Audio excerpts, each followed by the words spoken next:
하나님 말씀 창세기 1장입니다. 창세기 1장 1절에서 끝절까지 말씀 교독합니다. 1절 말씀 제가 먼저 받들어 봉독드립니다. 태초에 하나님이 천지를 창조하시니라.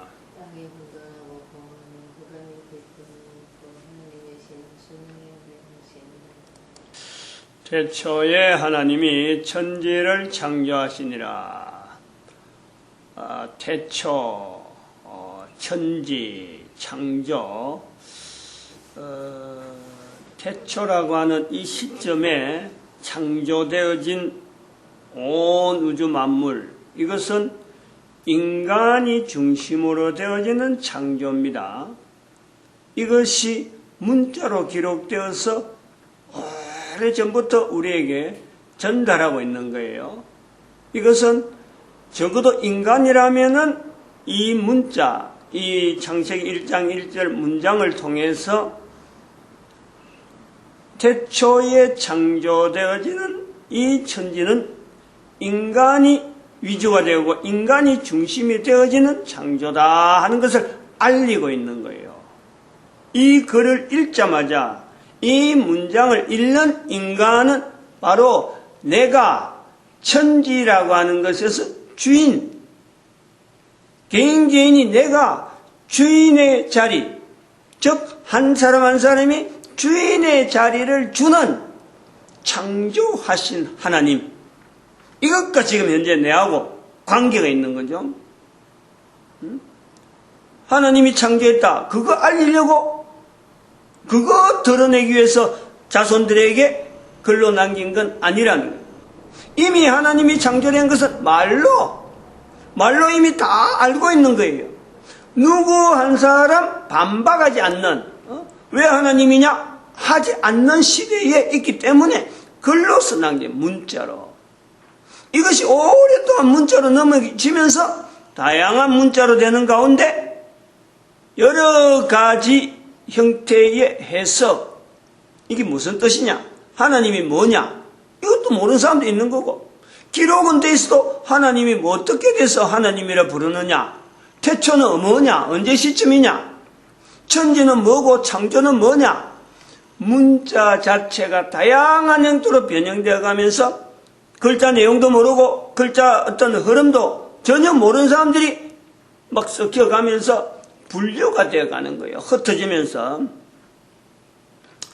그래서 우리는 이 태초에 천지 창조를 하시니라 하는 이 말씀에, 하나님이 창조하신 이 말씀에는 분명히 인간, 적어도 코로 숨을 쉬면서 이 문장을 읽는 인간이라면은 그 인간이 천지 창조의 주인공이다. 주인공을 누가 그럼 주인공으로 만들었느냐? 만드신 하나님께서 천지 가운데 인간을 특별히 주인공으로 하여 천지를 창조하셨다. 그 문장이다. 그러면 태초라고 하는 요 시점, 요것보다 앞에 인간이 중심되어진 태초 앞에 만들어진 천지창조 앞에 그 시점, 시간의 관계를, 우리는 인간은 시간이란 그 개념 자체를 우리가 떠나서는 이야기가 안 되는 거예요. 인간이란 존재는 태어난 때가 있고 죽는 때가 있고, 앞에 있었던 선조가 있었고 앞으로 후손들이 있을 것이다. 내가 쏙 빠져 있는 그 시간이에요. 그걸 채우는 것은 시간밖에 없어요.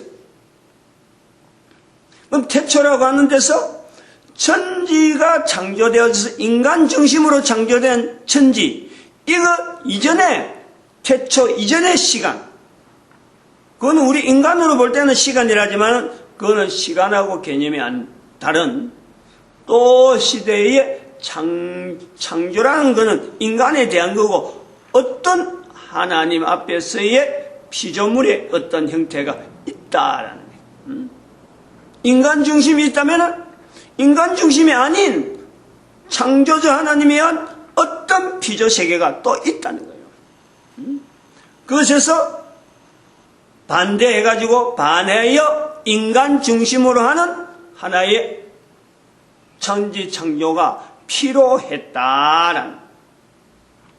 그건 왜 필요하느냐? 왜 인간의 중심이 된 천지창조가 있어야 되느냐? 그건 우리 인간이 알 수 없어요. 하나님 앞에서만 답이 나오는 거예요. 왜 인간이 창조되었냐? 왜 천지창조가 있어야 되느냐? 이거는 만드신 하나님만이 답을 가지고 있고, 하나님의 천지창조는 하나님의 섭리와 하나님의 계속적인 어떤 간섭, 섭리, 관여, 천지창조된 이 모든 것이 만드신 하나님이 그냥 만들어놨고는 아무 관계없다? 이렇게 보면 절대 안 되지. 그러므로 내가 지금 현재 천지창조라고 한 내가 주인이라 그럴 적에 주인공 되어지는 것에서 요소는 창조주 하나님과 관계가 우선적인 거예요. 그러니까 이건 누구든지 어느 인간이든지 코로 숨을 쉬는 인간이라는 어떤 정체성을 나타낼 때는 이게 제일 먼저 그 부분부터 확인해 봐야 되는 요소가 있는 거예요. 앞으로 이 인간의 정체성에 대한 이 내용은요, 어마어마하게 어떤 인간 세상에서, 인류사에서 엄청난 중요한 어떤 주제가 나타나는 거예요.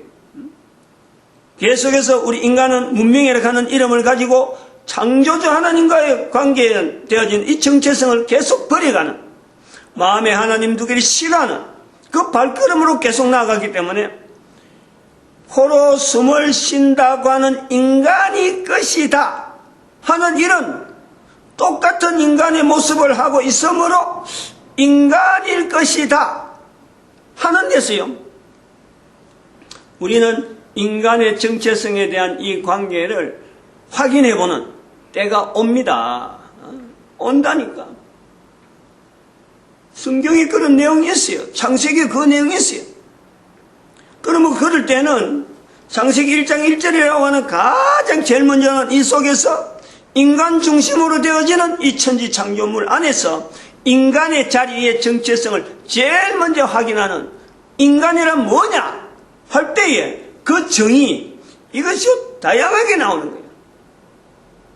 표현이 엄청난 내용으로 갖고 나오는 거예요. 이 사람은 이랬다, 저 사람은 저랬다 하는 이런 말들이 마치 문자가 처음 나와가지고 이 문자 저 문자 막 다양성으로 변형되어지듯이 인간에 대한 정의하는 내용이 다양한 형태로 나와요.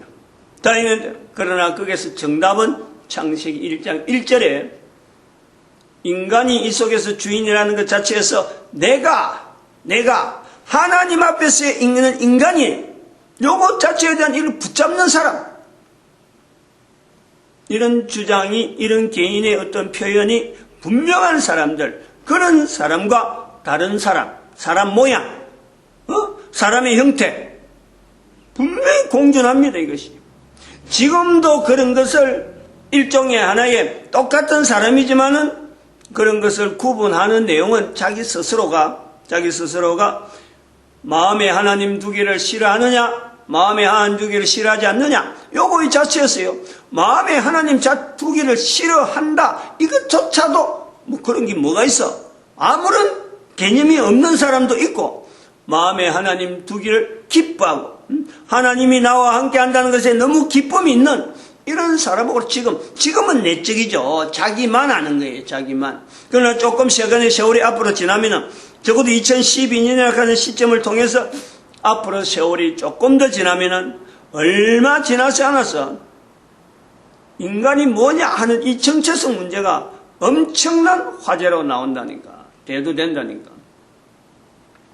그러므로 인간이 하나님 앞에서 언어가 형성되어지는 이 내용은 문자 이전의 언어인데, 언어가 형성된 요 요소에서 왜 우리 인류 사회가 앞으로 이렇게 인간 자체도 하나님에 대한 관계성 때문에 인간의 정체성을 따져야 되는 이런 문제로까지 나아가느냐? 어쩌면 그게 최악의 관계죠. 최악의.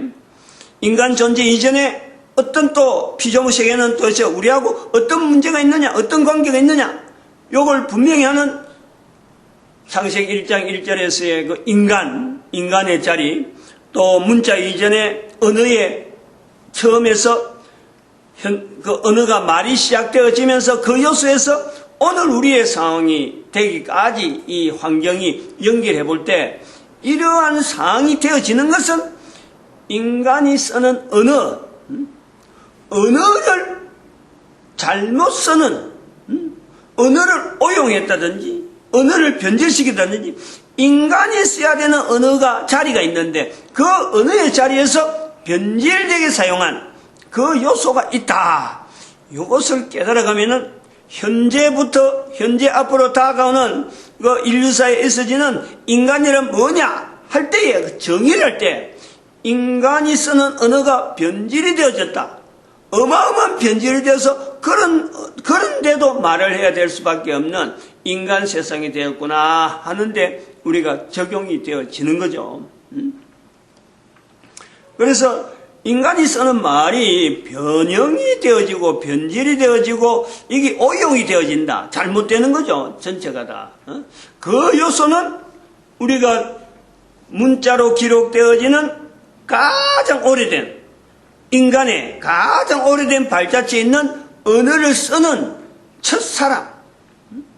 첫사람의 말에서 이걸 찾아내는 거 아니에요. 하나님과 관계에서 뒤틀어지는 그 내용을 우리가 창세기 2장 19절에서 우리가 보면 그때까지만 해도 하나님의 말씀하고 응답하는 인간의 언어에 어떤 그 사용의 기간이 있는 거예요. 기간. 그거는 우리가 알 수 없는 어느 기간이 있었는지 알 수가 없는 거예요. 얼마나 됐는지. 그러나 오랫동안 되었을 것이다. 오랫동안이라는 게 억만 년이라 해도 되고 뭐 도대체 인간의 기간 시간으로서는 그 자체가 기록으로 남지도 않고 뭐 전달되는 말도 없고 너무나 오래되어지는 단지 그것은 뭐 지금 있는 우리로서는 태초라는 말 속에 다 들어가는 거예요. 그게 전체가 다. 그리고 하나님이 만드신 피조 세계가 인간과 언어가 소통되던 때가 분명히 있었는데 하나님이 말씀으로 창조했으니까 그 언어가 창조되어지는 그 속의 피조물들이 다 인간과 소통이 되어지는 때가 있었는데 그 소통이 단절되는 때가 창세기 3장 1절 이후에 나타난다. 이 우리가 분명한 개념을 잡고 있는 거 아니에요. 인간 언어를 사용하는 데서 하나님의 사용하는 것과 끊어지고 그 다음에는 피조세계 모든 어떤 있는 태초에 만들어지는 천지 그 관계에 있던 모든 피조물들이 인간과 소통해서 끊어지는 거예요. 그리고 마지막에 인간이 창세기 3장 1절에서는 태초에 만든 인간 중심으로 만드는 그 피조물이 아닌 다른 피조물과의 접근, 언어 사용에 어떤 제한된 요소에서 그걸 뛰어넘는 거예요. 말해서는 안 되는데 근데 그것이 인간 세계에 같이 혼용되어지는 과정. 여기에서 인간이 타격을 받는 내용의 가장 큰 타격, 말의 사용에서 가장 큰 타격은 뭐냐? 창세기 3장 12절에 나오는 인간이 하나님 앞에서의 질문을 하나님의 음성이 들려질 적에 인간이 답을 하면서 인간이 인간을 공격하는 그 언어로 발전해 가면 좀 그렇고 이게 변질되어 가는 거예요. 말의 언어의 사용에 변질이에요. 변질. 즉 남자와 여자가 언어를 통해서 창조주 하나님과의 관계에서 분명히 하나의 다른 어떤 것도 조건이 없는 오직 언어 사용에서의 차이. 요 차이로서 언어가 남녀에서 인간들이 사용하는 언어로 계속해서 발전되어지고 확장되어지는 이런 내용이 있었는데 언어의 사용의 오용, 남용, 남발, 잘못된 쓰는 그 과정을 통해서 결국 인간들이 쓰는 언어, 인간끼리 쓰는 언어에서 사람을 공격하는 언어로 바뀌어버리는 요걸 우리가요 언어의 발전에서 보는 거예요. 마찬가지로 문자라는 것이 형성되어지면 이거는 그런 것이 더 심하게 나타나는 거예요. 이미 말에서 그래 나오기 때문에 문자는 말을 통해서 문자가 나오는 건데 문자를 통해서 또한 말이 제한되는 지금 시대에 문자를 통해서 온 인류가 컴퓨터를 가지고 하나의 어전 구조로 전체 언어 구조가 하나가 되어지는 그런 과정에 있는 지금에는 엄청나게 오용되고 말의 남용, 그리고 그것이 또 문자로 되어지면서 또 문자의 남용, 문자의 오용, 문자의 잘못된 문자를 가지고 또 자기 스스로를 정당화하는, 그리고 또 잘못된 문자를 통해서 사람을 죽이는 때 발전시키는 이런 그 문자 활용, 이런 걸 통해서 볼 때 우리 인간이 처음 만들어진 인간과 지금 나라고 하는 인간이 얼마나 처음과는 다른, 인간의 모양은 비슷하더라도 인간이랑 같은 인간이라 부류 속엔 들어있더라도 내 스스로가 얼마나 참 천지 창조되는 시점에서 내가 얼마나 벗어나 있는지, 즉 마음에 하나님 두기를 싫어하는 그 마음 자체가 어느새 내한테 딱 고착이 되어 있는 이런 때를 내가 지금 보는 거예요. 누구에게든지 이거 있는 거예요, 지금. 이런 걸 말해요. 이런 걸 가지고 사람들이 원죄라든지 뭐 이런 걸 가지고 이야기하면 안 되죠. 결국에 자체에 있는 원칙적인, 안 그러면 원래적인 그 모습하고 내 모습이 어떻게 해서 이렇게 변질되나 얼마든지 설명이 지금 가능하고 그것에서 좁혀갈 수 있는 요소도 분명히 있는데, 원죄라는 말이 딱 한마디 함으로써 인간이 하나님 앞에 다시 돌아갈 수 있는 이것 자체를 원천적으로 막아버리는 거예요. 아주 그 깊은 고를 만드는 것이, 사람이 건널 수 없는 고를 만드는 것이 원죄라는, 그런 걸 가지고 사람을 말이지 아주 세뇌시켜놓고 하나님께 가지 못하는, 이게 자기도 하나님 앞에 나아가지도 않고 천국의 문을 가로막는 사두개인하고 같은 거예요. 자기도 나아가지 않을 뿐더러 다른 사람도 못 가도록 막아버리는 그런 언어들이 우리의 교회 안에도 얼마든지 있는 거예요. 설교하는 사람들이, 목사들도 이걸 뭘 쓰고 신학교에서도 막 그냥만 남발해버리는, 하나님께서 그렇게 하라고 우리를 만들었을까? 지금도 하나님은 계속 천지 창조 가운데 계속 섭리하고 있는데, 하나님이 그러면 못 오도록 딱 막아놨고 우리를 하여금 섭리하고 있다, 이렇게 서로 모순적인 그런 그 말이요. 우리 종이 같이 쓴다니까, 교회 안에서. 남녀 간에 있어서, 사람과 사람 사이에 있어서 언어는 무엇을 기준해야 되느냐? 기준이 뭐냐? 하나님께서 우리에게 언어를 들려줄 때, 처음에 인간이 언어를 받을 때, 하나님으로부터 받은 인간이 말을 할 때, 이 말을 통해서 남녀 간에 형성되어지는, 즉 사람과 사람 사이에서 형성되어지는 언어는 첫 번째는 축복입니다. 축복. 우리가 말이 하나님이 보시기에 좋았더라, 천지를 창조하신 언어를 통해서 만드시고 보시기에 좋았더라, 이 언어가 결국에는 남자가 여자를, 여자가 남자를 볼 때 이 축복이라는 통을 통해서요, 축복이라는 과정을 통해서 언어가 있는 거예요. 언어가, 이 언어, 남녀의, 사람이 쓰는 언어의 근본적인 어떤 틀은 축복인 게 축복.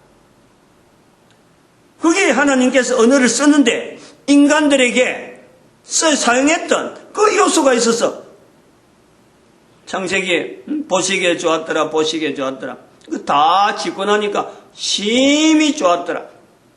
언어에, 하나님으로부터 주어지는 언어에, 그를 통해서 익혀지는 인간의 언어는 축복이에요. 축복. 그래서 처음에 인간과 인간이 대화를 할 때 나오는 보면 남자가 여자에게 하는 거예요. 여자가 남자에게 먼저 이야기하는 거예요. 이건 축복이에요. 축복. 축복은 서로 비슷한 데서 서로 축복하는 게 아니고 분명히 하나님으로부터 주어지는 축복이라는 걸 통해서 통로예요. 통로. 하나님께서 인간에게, 특히 남자에게, 남자는 여자에게 축복이에요. 축복. 내 뼈 중에 뼈요, 내 살 중에 살이로다. 이것이 남자에게서 나왔은즉 여자라 하리라. 이 표현이 글로서 남을 때하고 처음에 이것을 이런 언어를 그 중심에 가졌을 때는요, 중심에 가졌을 때는 어떻게 보면 아담만 아는 거예요. 첫사람만 아는 거예요. 근데 나중에 글자로, 문자로 남을 때는 이 기간 동안의 변질, 엄청난 시간이 지나야 이런 표현이 나오는 거예요. 그러면 이것에서 가장 먼저 기록으로서 남아있는 이 문장을 볼 때 여기에는 특별히 우리가 놓치고 있는 것이 축복이라, 축복. 근데 그 축복이 3장 12절에 가면은 여자를 저주하고 있는 거예요. 공격하고 있다는 거예요. 그 남자가 여기서 언어의, 사람들이 쓰는 언어의 차이, 변질되어지는 어떤 요소를 본다. 그러면은 남자는 인간이 쓰는 언어에서 남자의 역할이 있고 여자의 역할이 있는 거예요. 이 차이, 언어를 통해서 남자와 여자가 가지고 있는 차이, 남자는 축복을 하는 거고 여자는 축복을 담는 통이에요. 통. 엄청나게 달라요. 이건. 남자는 하나님부터 내려오는 어떤 여러 가지 언어의 어떤 통로에 그것을 축복으로 분명하고 있는, 축복을 중심으로 하고 있는 언어가 있는데 그 언어를 선포하는, 나타내는 그 어떤 통로가 되면은 여자는 그걸 담는단 말이에요. 그런데 나중에 3장 12절에 남자가 저주하잖아요. 여자는 저주에 대해서요, 남자가 말하는 것에서 어떤 것도 여자는 반박이 없어요. 왜냐하면 담으니까, 그대로 담는 거니까. 그대로 하나님이 만들어주신 여자라 하고 그러니까 자기는 그걸 그대로 담아가지고는 반박하지 않고 오히려 생물에게 그걸 또 그대로 또 담은 내용 그대로 흘러보내버리는 거예요. 반전은 분명히 있어요. 남자와 여자는 이 축복을 통해서 나타나는 언어의 이 유행에 반전이 분명히 있어요. 그게 창세기 4장 1절이라 보는데 그까지 해석 들어가려고 하면 굉장히 시간이 많이 들어가는 그런 요소는 있는데 어쨌든 이 언어는, 인간이 쓰는 언어는 축복이라는, 보시기에 좋았더라는 이 내용이 주축을 이루고 이게 기준이다. 언어 사용에 아무렇게나 막 쓰는 게 아니고 언어는, 인간이 쓰는 언어는 바로 하나님이 하시는 축복을 통해서, 축복이라는 통로를 통해서 이게 기준이다. 그러면 여기서 아닌 것은 엄청난 오류 속에서, 엄청난 변질 속에서 우리가 사용하는 문자들이 되었다라고 보는 것이 좋다고 봅니다. 마칩니다. 기도드립니다.